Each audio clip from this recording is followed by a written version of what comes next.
Periode ini sekaligus menjadi babak akhir dari Perang Dunia Kedua. Are contained in the instrument of surrender now before you. In the instrument of surrender now before you. Proklamasi.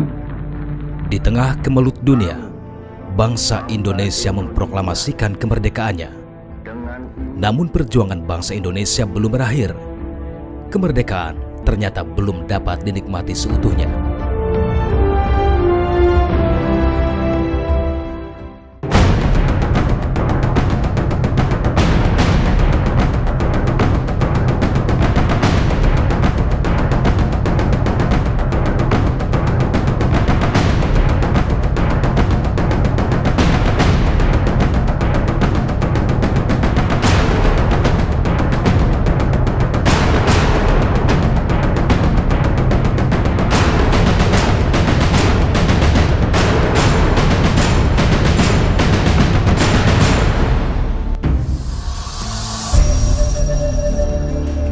Kemerdekaan Indonesia masih berusia seumur jagung ketika Sekutu menjalankan misi internasionalnya.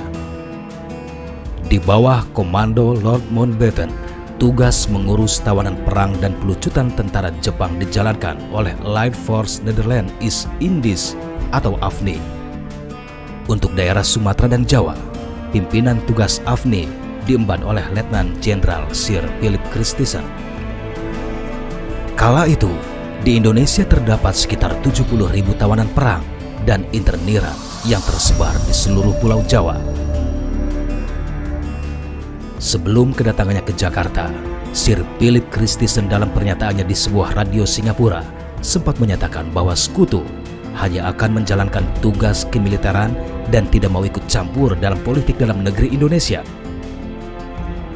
Tidak mengetahui rencana Sekutu dan Belanda di balik misi pemulangan tawanan perang dan pelucutan tentara Jepang, bangsa Indonesia awalnya tidak menentang kedatangan Sekutu.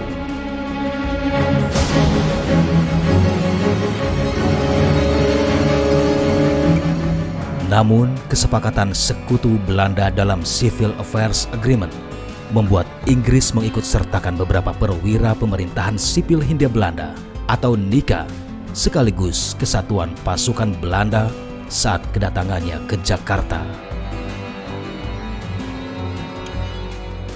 Sebelumnya, pemerintah Belanda melakukan serangkaian lobi dan pertemuan dengan pemerintah Inggris.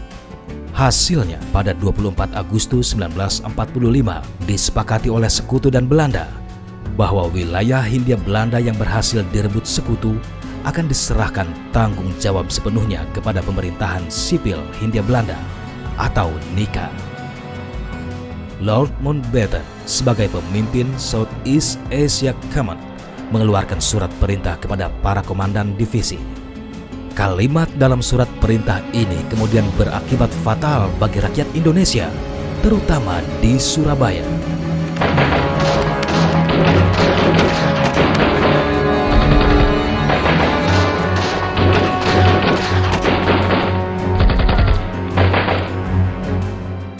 Lambat laun, kepercayaan Indonesia terhadap keberadaan Sekutu meredup.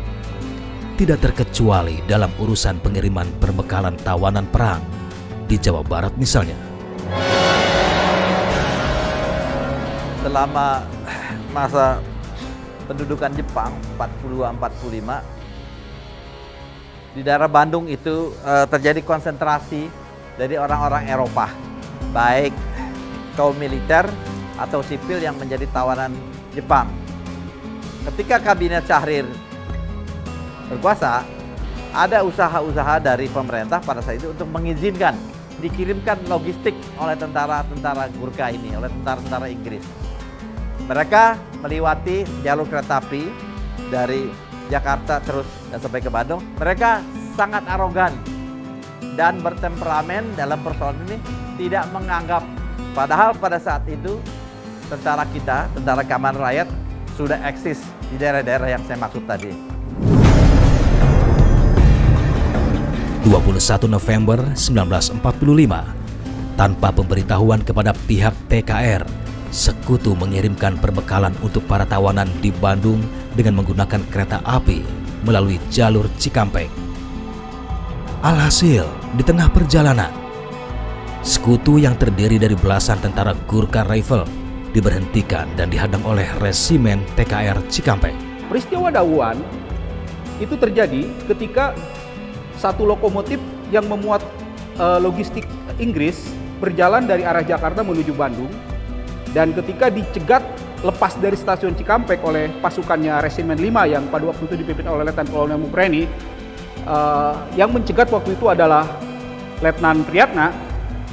Mereka bertanya tentang surat izin itu kepada pimpinan rombongan yang waktu itu dipimpin oleh seorang perwira Inggris, kalau nggak salah pangkatnya letnan.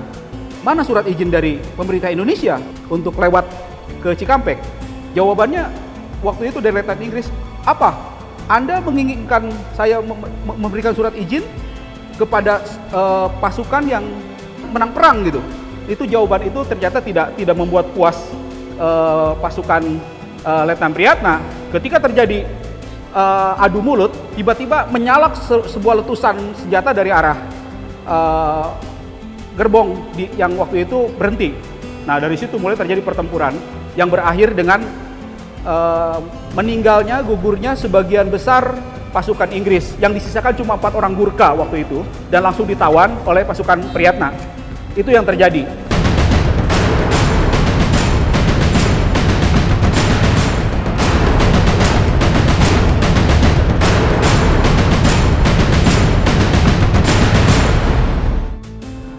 Tindakan penghadangan oleh para prajurit TKR Resimen Cikampek tentu sangat beralasan. Kekhawatiran bahwa pengiriman perbekalan APWI ke Bandung rawan berubah menjadi pengiriman bantuan militer mengemuka. Untuk menghindari terulangnya peristiwa Dauan, Markas Besar Sekutu kemudian memilih alternatif perjalanan menuju Bandung.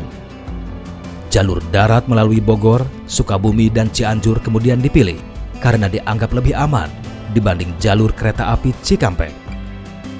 Namun, diacuhkannya kerjasama operasional dengan Tentara Keamanan Rakyat dalam pengiriman perbekalan tawanan perang oleh Sekutu, tak urung justru menciptakan malapetaka baru.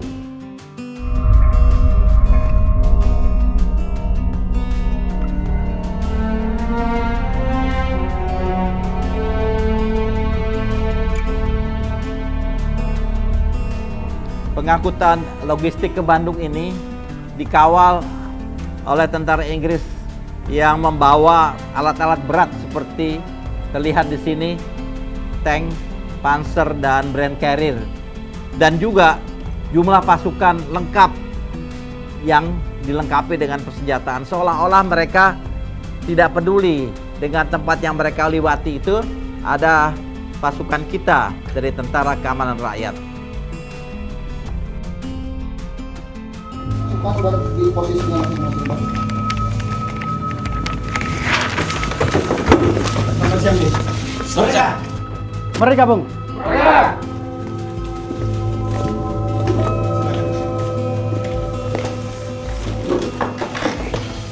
Saudara-saudara staf batalion dan staf resimen, kita cukup bersabar melihat konvoi-konvoi Sekutu melewati wilayah kita. Semakin lama, semakin mencurigakan. Dari informasi yang kita dapat, ternyata mereka tidak hanya membawa logistik dan mengurusi tawanan perang. Kita beri pelajaran pada mereka. Kita hadang konvoi mereka. Pencegatan yang terjadi di jalur Sukabumi hingga perbatasan Bandung Cianjur itu sebetulnya dimulai dari suatu kejadian yang melibatkan Panglima Komandemen Jawa Barat pada waktu itu, yaitu Mayor Jenderal Didi Kartasasmita.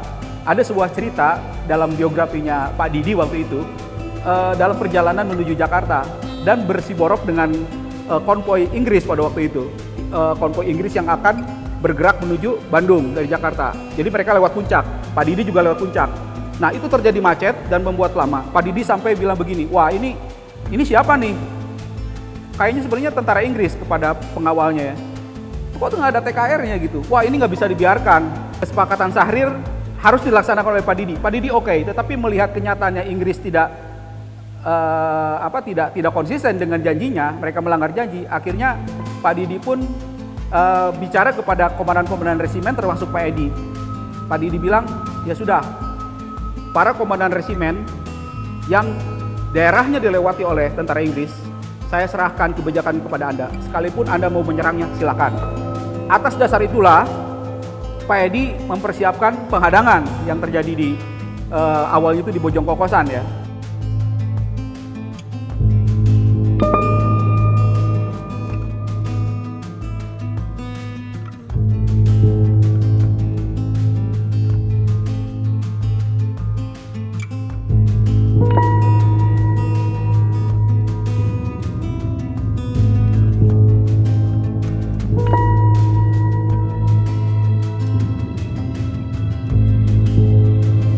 Kehebatan strategi pasukan TKI Resimen 3 Sukabumi di bawah pimpinan Edi Sukardi saat berhadapan dengan konvoi pasukan Inggris sudah lama menjadi perhatian Hendy Johari. Pria yang juga seorang peneliti sejarah ini tertarik menelusuri perjuangan pasukan Indonesia melawan pasukan pemenang dunia kedua yang terjadi dalam pertempuran konvoi.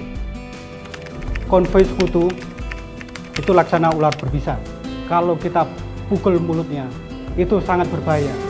Demikian juga kalau kita hancurkan di ujungnya. Untuk bisa melumpuhkannya, maka kita harus pukul di tengkuknya. Pada saat kepala konvoi ada di Parung Kuda, maka tengkuknya ada di posisi di Bojong Kokosan. Saat itu ujungnya ada di Gombong. Pada saat itulah saatnya kita melakukan penghadangan. Strategi penyerangan disusun. Pasukan Tentara Keamanan Rakyat dibagi ke dalam 4 batalion yang tersebar di sepanjang Jalan Sukabumi hingga Cianjur. Menerapkan strategi memukul tengkuk ular berbisa, lalu taktiknya ada hit and run. Lalu menerapkan doktrin bahwa TKR bersatu Maret. Apapun kekuatan asing dihadapi, tidak akan menang. Bahwa Bapak Letkol Edi Sukardi, Komandan Resimen 3 TKR Sukabumi, maupun Mayor Yahya Barum Rangkuti dan Mayor Hari Sukardi adalah tamatan pendidikan peta di Bogor. Karena kalau dilakukan perang frontal, kita jelas kalah. Inggris sudah diketahui adalah pemenang perang kedua.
Kenangan terlibat di pertempuran Bojong Kokosan masih membekas kuat dalam ingatan pria berusia 92 tahun ini.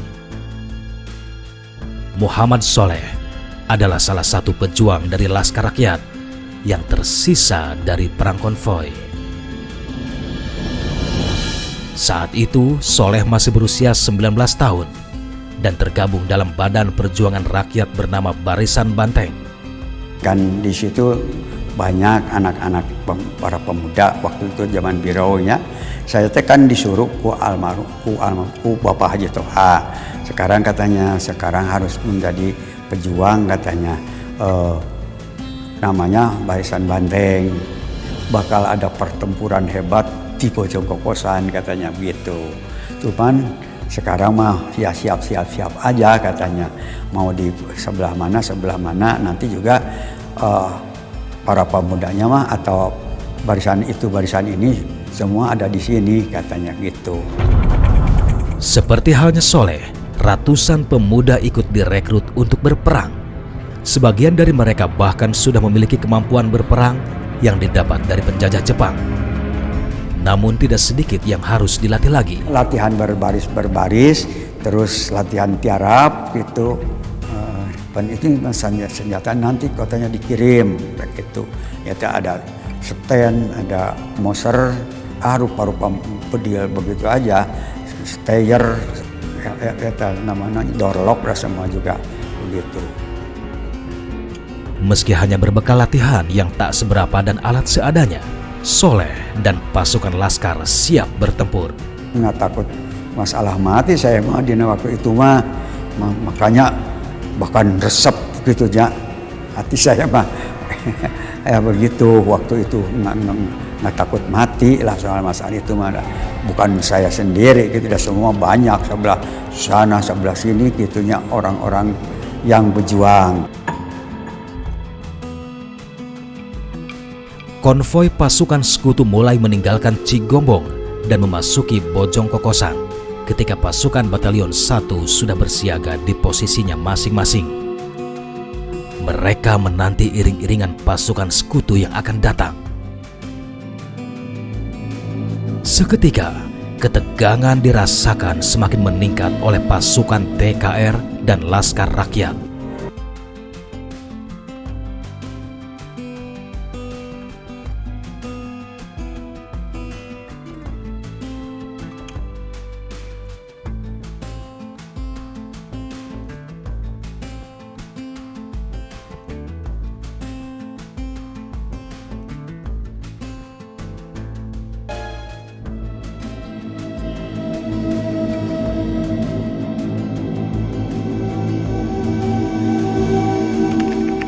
Jadi di sini Pak ya, Bapak tempat dulu Bapak tingkat sekutu di sini Pak ya? Iya. Nah, waktu itu sekutu kan jam 3 baru datang ya Pak ya? Ya. Nah itu mulai terjadinya pertempuran tuh kayak gimana Pak dulu Pak?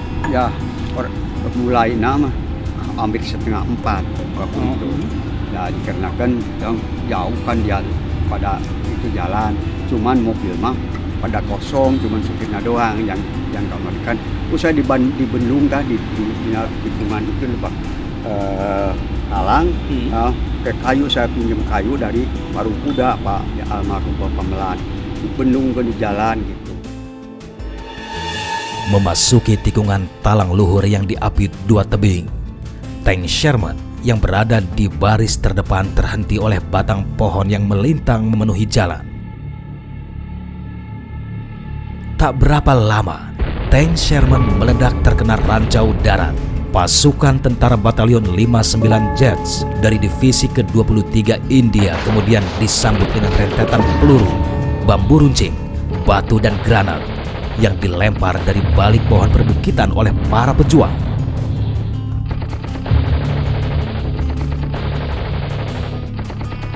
Banyak yang meninggal juga waktu itu, nikah, durka gitunya semua. Nah, saya teh itu apa namanya granat tuh dikuir, beng dilempar ke bawah, belegur gitu di sada. Nah, saya juga di bagian 3. Oh, jadi 3 kali Bapak melempar.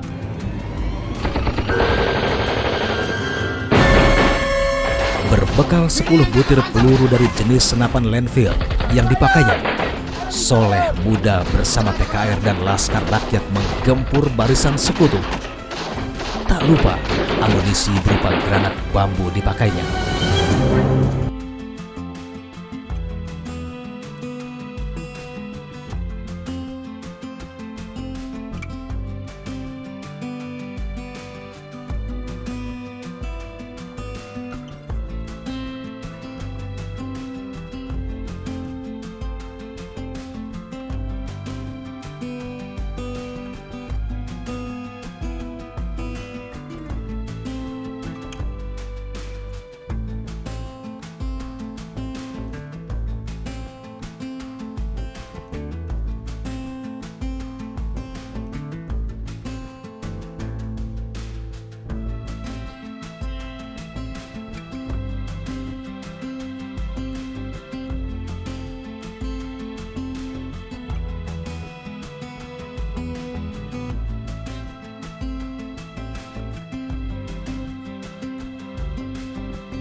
Selepas penghadangan di Bojong Kokosan, pasukan sekutu melanjutkan perjalanan menuju Bandung. Namun, ancaman datang silih berganti.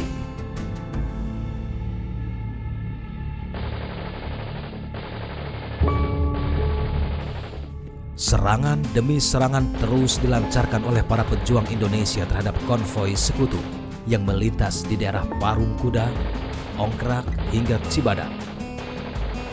Taktik sergap dan lari dijalankan. Para pejuang Indonesia menyerang dan kemudian menghilang.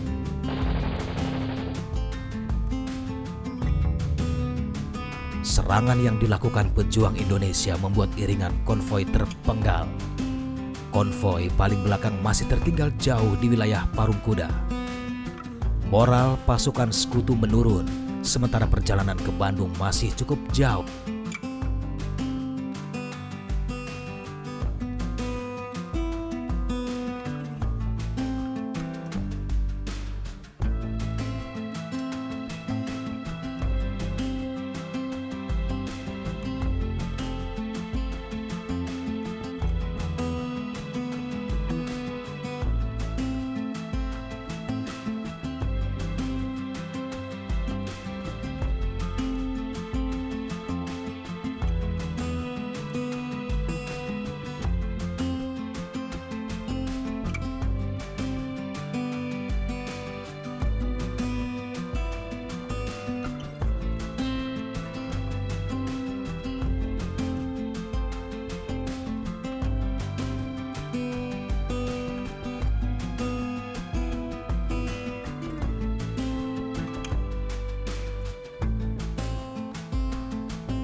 Keesokan harinya, 10 Desember 1945, 3 pesawat tempur Angkatan Udara Inggris membombardir Cibadak.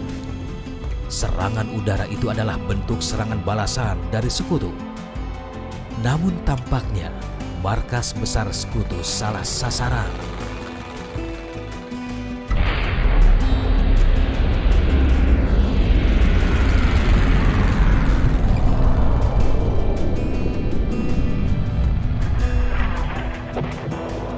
Cibadak merupakan kota kecil yang 72 tahun lalu, tepatnya pada tanggal 10 Desember tahun 45, menjadi sasaran pemboman tentara Inggris yang saat itu merasa ada sebuah perlawanan yang dahsyat ketika mereka melewati Bojong Kokosan. Tetapi dalam kenyataannya, Cibadak pada saat itu bukan merupakan basis perlawanan para pejuang Indonesia yang saat itu melakukan penjegatan terhadap konvoi pasukan Inggris yang datang dari arah Bogor. Pada saat 3 pesawat tempur Inggris melakukan pemboman di Cibadak ini, yang ada adalah rakyat sipil dan tidak ada sama sekali tentara.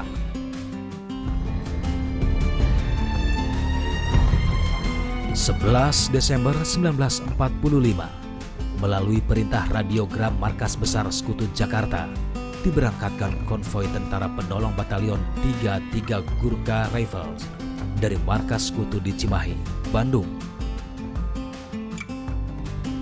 Pasukan ini ditugaskan untuk membantu konvoi sekutu yang tertahan di Sukabumi dan mengawalnya ke Bandung. Namun usaha pasukan Gurkha Rifles tidak berjalan sesuai rencana.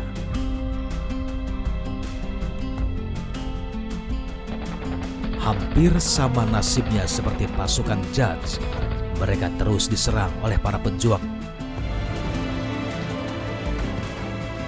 Salah satu perlawanan pejuang Indonesia terjadi di daerah Ciranjang, tepatnya di Jembatan Cisokan. Pasukan pejuang Indonesia menghadang para Gurkha. Inilah Jembatan Cisokan Lama, sebuah kesatuan elit Inggris bernama Rajputana Rifle dihadang oleh pasukan-pasukan Indonesia yang bertahan di tebing-tebing ini. Mereka menggunakan bukan hanya pasukan infanteri, tapi juga ada rombongan kavaleri yang menyertai mereka. Anda bayangkan pasukan-pasukan kita bertahan di tebing-tebing itu, lalu memberikan tembakan ke bawah Jadi diceritakan dalam buku The Fighting Piece itu, begitu sebuah tank datang dari arah Bandung menuju ke arah sini, itu sudah terkena ranjau dan meledak begitu saja. Diiringi dengan sorak-sorai dari pasukan-pasukan kita yang bertahan di sana dan bertahan juga di sebelah sana. Mereka bergerak, menyerbu, dan terjadi pertempuran yang sangat seru pada waktu itu. Korban-korban banyak berjatuhan, dan itu menyebabkan mereka tertahan untuk beberapa jam di jembatan Cisokan Lama ini. Tidak hanya di Cisokan, taktik sergap dan lari dipraktekkan oleh para pejuang Indonesia di sepanjang jalan menuju Sukabumi. Sudah tentu, pasukan Gurkha kewalahan menghadapi serangan bertubi-tubi.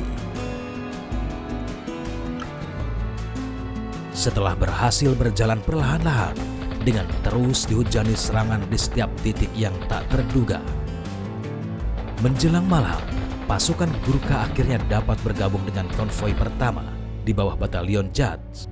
Dua kelompok ini memilih bertahan di dalam kota. Mereka menolak untuk melanjutkan perjalanan sebelum ada jaminan keamanan dari markas pusat sekutu. Markas Besar Sekutu memutuskan untuk menangguhkan keberangkatan konvoi dari Sukabumi menuju Bandung. Lobi diplomatik dilakukan Markas Besar Sekutu ke Perdana Menteri Sultan Syahrir, namun pemerintah Indonesia tetap pada pendiriannya bahwa Indonesia akan membantu misi internasional Sekutu dengan catatan melibatkan tentara keamanan rakyat. Kekalahan yang dialami tentara Inggris ini akhirannya membuat mereka terpojok. Untuk itu mereka mengajak damai, berunding, dan mencari kemungkinannya untuk bekerja sama. Arogansi tentu saja hilang atau berkurang banyak lah. Dan kepedulian pemerintah pusat juga dalam hal ini cukup besar. Mereka mendorong agar hal tersebut terjadi. Tetapi hal ini tidak berlangsung lama, karena pada tahun 46 pada bulan Maret terjadi lagi konflik. Demikian kondisinya keadaan tersebut. No war, no peace. Ada kalanya mereka perang dan ada kalanya mereka damai.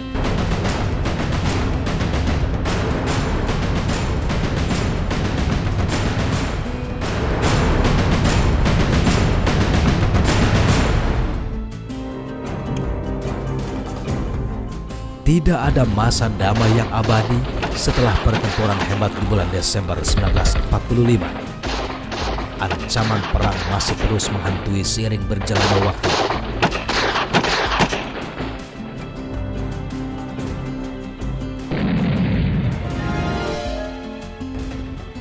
(30 Desember 1945), 4 batalion pasukan marinir Belanda mendarat di Tanjung Priok, Batavia. Sebuah hasil dari kesuksesan Belanda memprovokasi negaranya dengan isu ekstremis Indonesia yang menyiksa para tawanan dan interniran. Bagi pihak Indonesia, pendaratan pasukan Belanda ini sudah menjadi pertanda yang jelas bahwa syahwat berkuasa kembali pihak Belanda atas bumi pertiwi. Terbukti, sebulan setelahnya, kabar tentang rencana sekutu melakukan pemusatan militer di Bandung merebak. Jajaran Komandemen 1 TKR yang pada saat itu sudah berganti nama menjadi Tentara Republik Indonesia atau TRI Jawa Barat mulai bersiap untuk menghadapi hal yang mungkin saja terjadi. Pertempuran mungkin hanya tinggal menunggu waktu. Ketegangan pun menemukan momentumnya pada 10 Maret 1946 ketika Inggris mengirimkan konvoi ke Bandung yang dikawal oleh Batalion Patiala. Bayangan kelam kondisi perang di bulan Desember tak urung kembali berulang. Serangan yang paling efektif pada saat itu terjadi karena pihak penyerang dalam hal ini tentara Resimen 3 sangat sadar bahwa situasi kelelahan, putus asa, dan rasa ketidakpastian yang dialami oleh tentara Inggris itu sangat bagus untuk dimanfaatkan sebagai situasi yang cukup baik untuk diserang, dan itu dilakukan, dan mereka sangat efektif melakukan penyerangan itu dengan menggunakan metode kirikumi. Malam-malam diadakan serangan kirikumi. Itu karena ciri taktik daripada orang pernah sekolah peta di Bogor adalah serangan malam menggunakan senjata tajam. Jadi banyak korban jatuh di pihak lawan. Kirikumi. Kirikumi itu adalah metode Jepang, serangan diam-diam, serangan yang sifatnya itu sangat mengendap-endap dan hanya menggunakan sebagian besar menggunakan senjata tajam.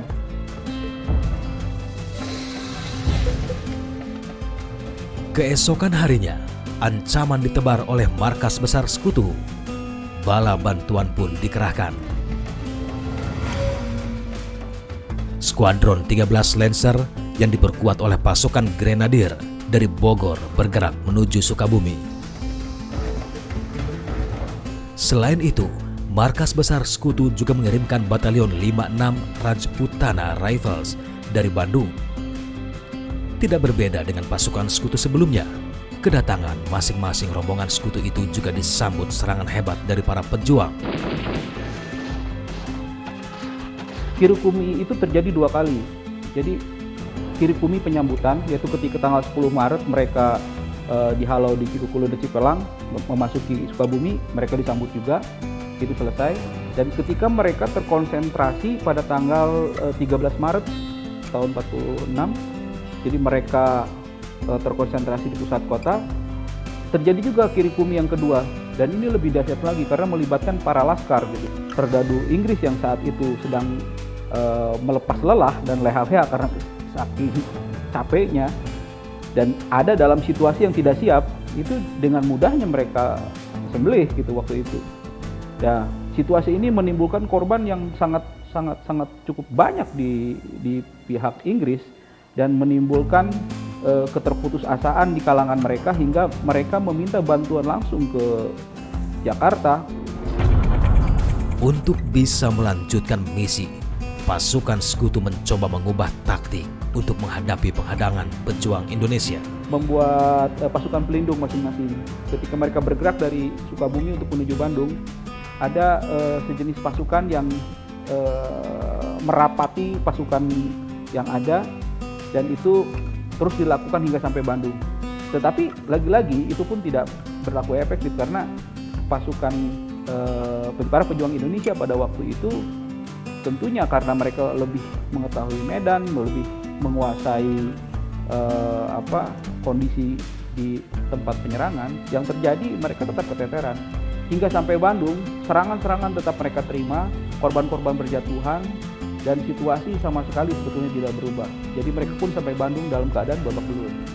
Misi yang mereka bawa dari Bogor untuk menyampaikan amunisi, untuk menyampaikan beberapa kebutuhan pasukan sekutu di Bandung hanya terpenuhi setengahnya saja. Jadi saya pikir mereka tidak memenuhi target yang direncanakan. Itu yang mengejutkan parlemen Inggris. Sehingga parlemen sampai bilang, kita kok bisa kalah pemenang perang dunia kedua. Jadi dikecam angkatan perang Inggris itu bisa kalah, itu bikin memalukan. Pengalaman bertempur di Sukabumi dan Cianjur pada bulan Desember 1945 serta Maret 1946 sudah tentu tidak mudah dilupakan oleh pasukan sekutu. Bahkan mereka menganggap kejadian itu sebagai neraka di tanah Jawa. Orang di Inggris bernama Daly Walker itu pernah menyebut bahwa tentara Inggris mati di Jawa dalam kondisi sia-sia dan mereka tidak tahu untuk apa mereka mati. Itu merujuk kepada perang yang terjadi antara Sukabumi dengan perbatasan Cianjur Bandung ini. Ada beberapa desakan-desakan yang dilakukan India. Pada waktu itu Nehru memprotes keras yang dilakukan oleh tentara India yang dijadikan sebagai alat perang oleh Inggris. Mereka tidak terima bahwa sebuah negara yang sedang menjalani dan sedang mengisi kemerdekaannya, sedang merebut kemerdekaannya harus dihadapi oleh bangsa India. Itu mereka bertanya-tanya, mereka mati untuk apa gitu? Mereka mati untuk apa? Dan pemerintah Inggris itu apa tujuannya ketika mengorbankan mereka? Sebuah hal yang menurut mereka pengorbanan tentara Inggris di Jawa itu sangat absurd. Masalah-masalah yang dihadapi atas dasar konflik-konflik tentara Inggris dengan tentara Indonesia ini pada akhirnya diatasi oleh pemerintah pusat. Mereka setelah berunding dengan pimpinan tentara Inggris di Jakarta, mendirikan sebuah panitia yang dikenal sebagai Popda, yaitu singkatan dari Panitia Urusan Pemulangan Jepang dan Apui. Artinya untuk wilayah seluruh Indonesia akan ditangani secara bersama-sama dan penuh dengan keteraturan dan perundang-undangan.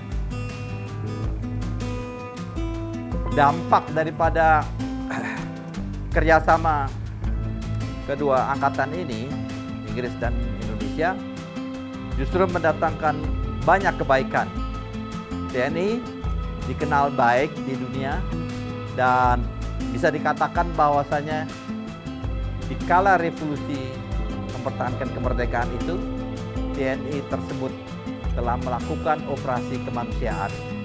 Dan ini merupakan sumbangan yang besar pula artinya dalam rangka perjuangan bangsa Indonesia selanjutnya.